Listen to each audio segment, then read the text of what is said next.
Let me get this straight. It generally takes a lot of time and dedication in order to make some serious money with poker. However, there might be a few things that you might be missing that can easily be fixed and improve your win rate. Keep in mind, this won't turn you into a high stakes crusher, so I don't want you to now come ahead and be like, oh yeah, I'm just going to be applying these 3 things and I'm going to be a crusher. No, poker is very complex and I don't want you to have that misbelief. So please pay close attention. However, if you consider these 3, it will definitely gain you an edge over your competitors and will help you improving your win rate. And that's the goal of this channel. So let's get right into it. First, considering, this is probably a very trivial tip, but so heavily neglected. Considering ICM and future game in tournament poker. This means playing tight in the early stages and yeah, just in general, when you're at the beginning of your poker career, things might be very complicated with all these preflop ranges, preflop charts, and you're probably going to end up in a lot of very marginal spots. And by the way, this is something I would also share with the high stakes crusher. A lot of you guys have a cash game background, or you might have seen all these GTO charts, but keep in mind, they are only chippy V ranges. They do not consider future game, they don't consider ICM, which still exists in the early game, and it has a bigger impact than you think. If you just started out with poker, this question might be coming up right now, I can highly recommend signing up on raiseyouredge.com or with Paired for free. You get access to some pre-flop ranges, which we're going to be sharing in the description. And again, these are just chippy V preflop ranges to just give you an idea what kind of hands to play. But of course, we want to take something here very important into consideration. Those are just pure chippy V ranges. And you should definitely play tighter than that, unless you have some strong reads, of course. There are spots where we can play looser when our opponents are too tight, but this is a different story. So you should be playing tighter in a lot of these spots, especially when it comes to bigger pots, calling all-ins, going broke pre-flop, because we want to consider ICM, we want to consider future game. Future game means that in comparison to cash games and tournament poker, if you lose your stack, you out. Right? There's no future game. You're not going to be realizing any profitable future spots. In cash games, it is different because you can rebuy and you can essentially take every single plus EV spot. Also, the ICM, the independent chip model, if you're new to poker and you hear that for the first time, just Google it. It means that every chip we win is less worth than every chip we lose.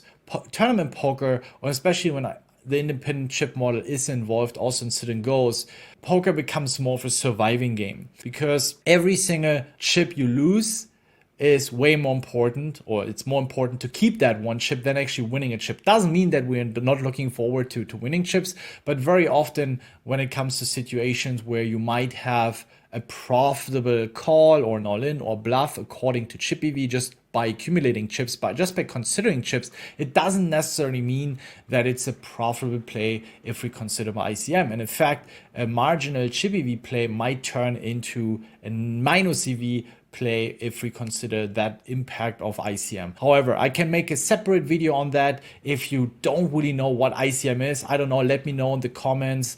Do you still feel very unsure what is ICM, what is its impact? I'm happy to make a separate video around this topic just to provide you some insights on that. So then in connection or in combination with that video, then this might be even better for you.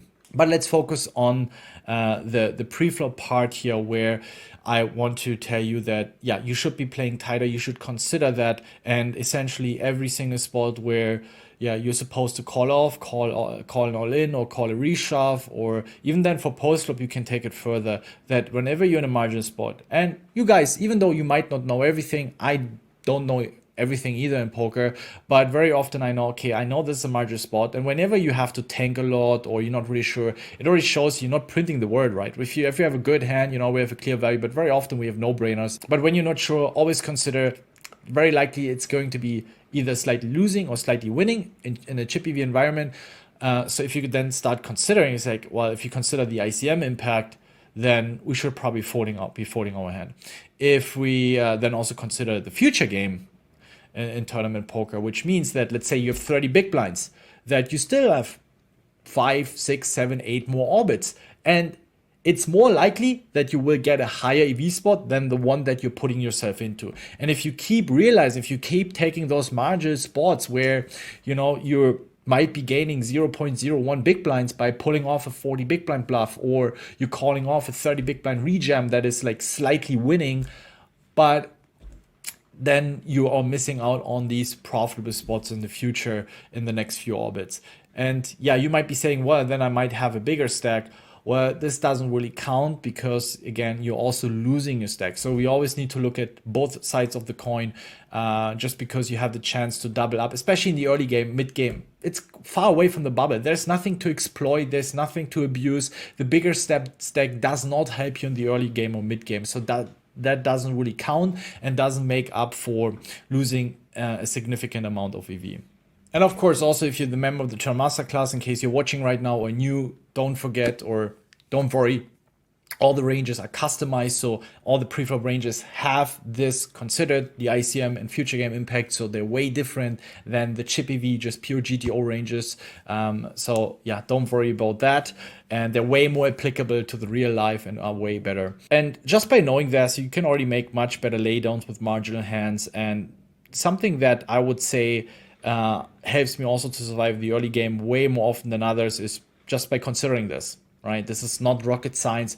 This just requires some patience and also some discipline, and then you'll be able to, bring your stacks more often into the mid game. Tournament poker is about surviving the early stage. That's the very first step that we're aiming for, not building stacks in the early stages. It's not your main goal. The main goal is just to survive the early stages and then taking it further to the mid game and the late game. Of course, there are exceptions when you're less than 10 big blinds where we want to take more marginal spots, we want to take more risk, or even then start taking slightly minus EV spots because we're, running out of options. But this is a different story, but there are always exceptions. So yeah, just by knowing this, you will be able to make much better laydowns with much marginal hands that are being shown as, let's say, low frequency plays. You see these charts and you see 10-9 suited or like 7-5 suited. It's like a 30% open or reshove, and then the other times before it's essentially already telling you if it's only frequency play, then it's not like super printing, and it's in chip EV slightly winning, but then in tournament poker it's very likely going to be slightly losing, and then of course we want to skip those hands. So